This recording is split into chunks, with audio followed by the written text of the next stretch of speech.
Hi,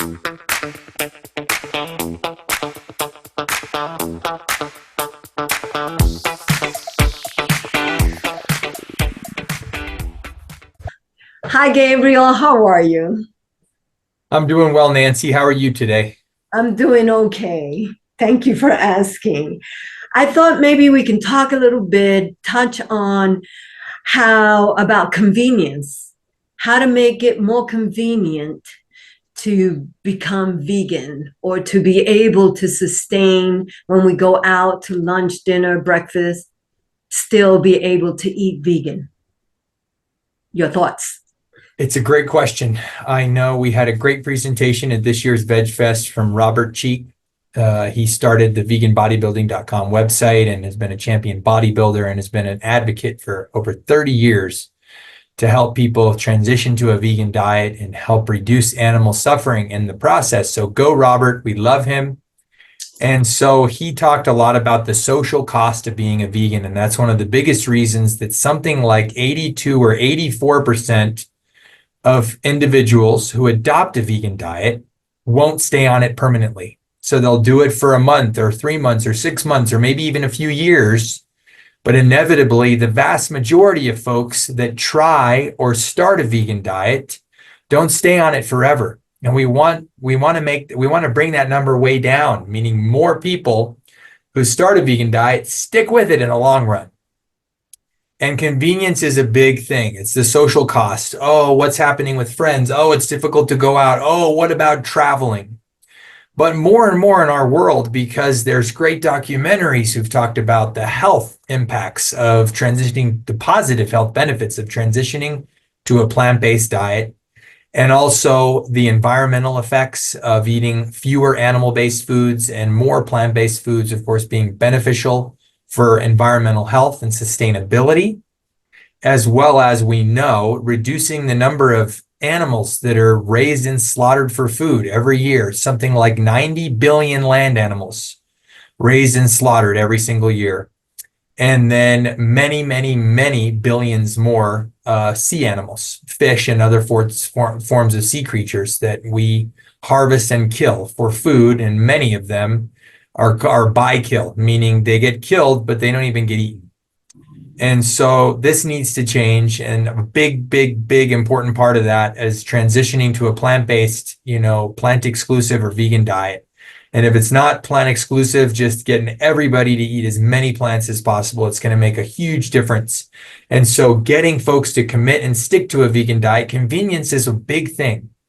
So I always keep frozen fruit, vegetables, and whole grains and or aseptically packaged. So Costco sells these little brown rice bowls that are aseptically packaged so they don't go bad. You can just pop the film on one corner, throw it in the microwave, and you've got a hot bowl of brown rice in 90 seconds, right? It's always great to cook these foods from scratch. They're cheaper when we buy them in bulk, the bulk whole grains, the bulk beans, whatever, but they take more time to cook, so it's not as convenient. So I always recommend have those pantry staples. Big thing of brown rice, lots of different kinds of beans, dried, because they don't go bad and you can cook them anytime and they should always be on hand. But you should also have the convenient version of all these different plant-based foods. So dried beans, what's the convenient version? Canned beans, right? Look for low sodium or no salt added varieties. So we're controlling the amount of salt in the diet because many people are getting way more salt than they need. And it's the primary risk factor for high blood pressure, which leads to strokes and heart attacks. So control your salt intake, but you can get low sodium or no salt added versions of canned beans.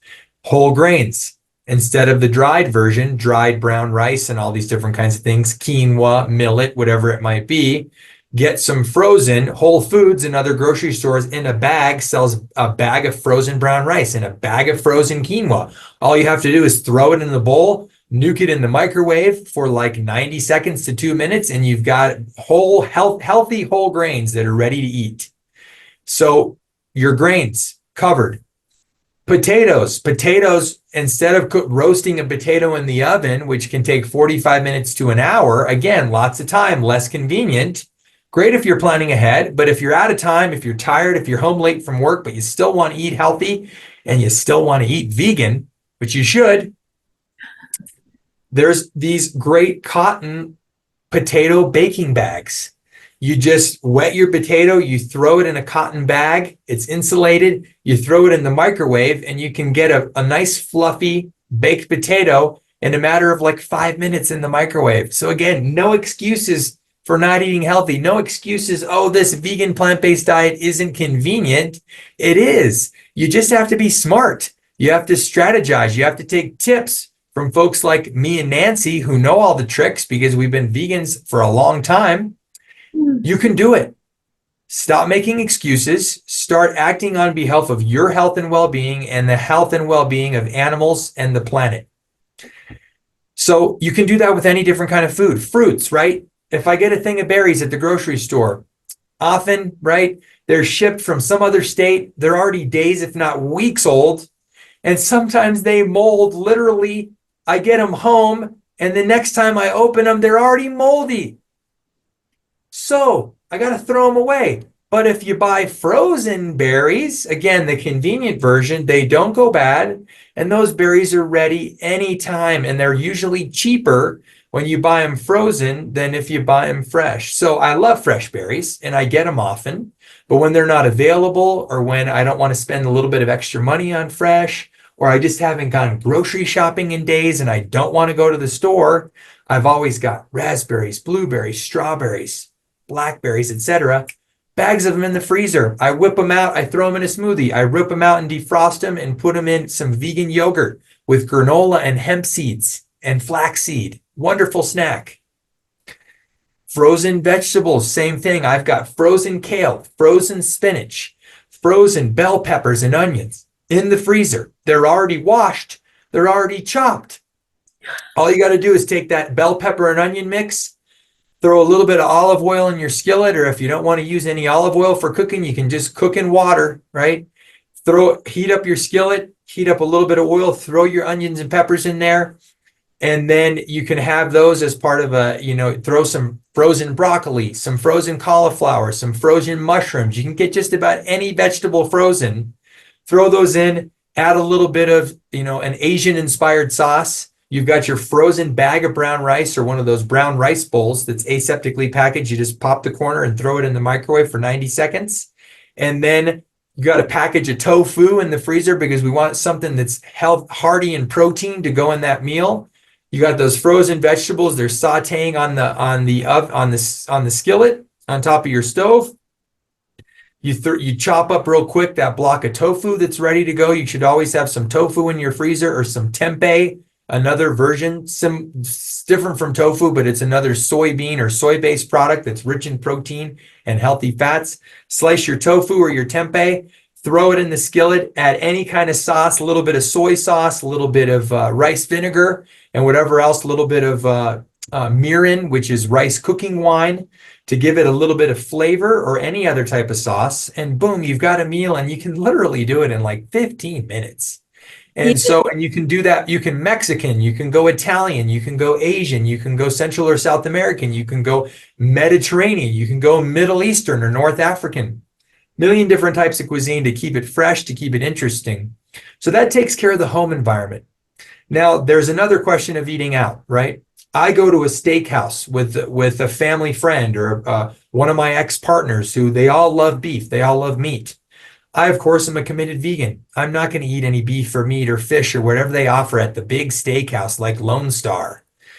I just ask for a side salad or one of the big salads. I just make sure to go no cheese or no dressing. If it's not vegan, just give me a vegan dressing like a vinaigrette or something. And then I get me 2 big not steamed, but roasted sweet potatoes, right? Sweet potatoes are one of the healthiest foods on the planet. Steakhouses usually make them beautifully. They roast them in the oven in foil, and they just come out just as fluffy and steamy and tasty and beautiful as you can imagine. And so I'll just fill up on 2 big old sweet potatoes because it's full of complex carbohydrates and other healthy nutrients. And then a side salad, again, more vegetables. We all need more dark leafy greens and more vegetables. And boom, I went to a steakhouse. I didn't have to make it inconvenient. I didn't have to make a big issue of it with the family who eats lots of meat. I just made it work. And then we go there, we have a good time together, we're talking, chatting, yada, yada, yada. And everybody has their needs covered. If I'm going across the country, right?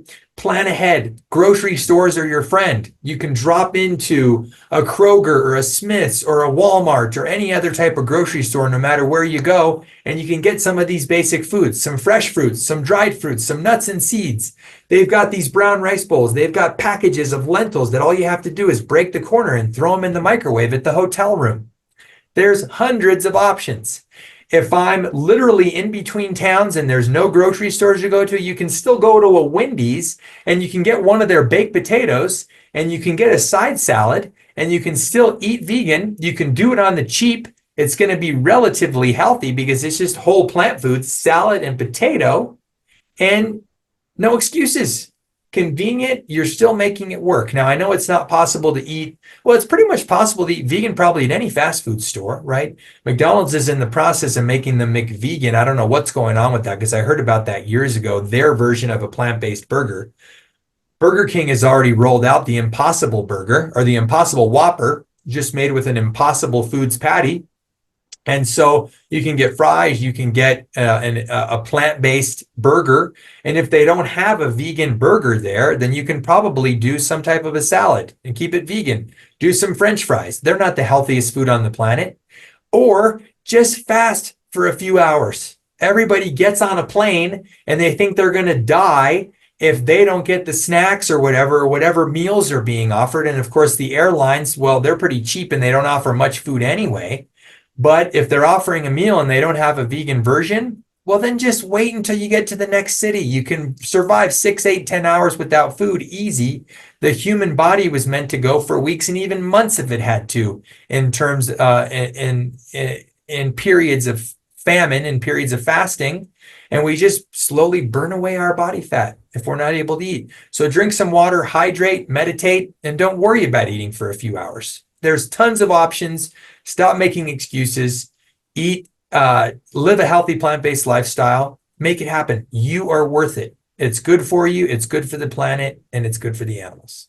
And absolutely, because, I was cooking here at home all the time, but then I had my shoulder surgery. So the cutting, the stirring. So those rice bowls that you're talking about, they became my friend.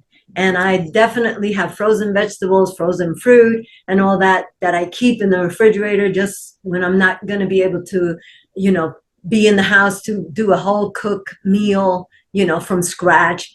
And they work just fine.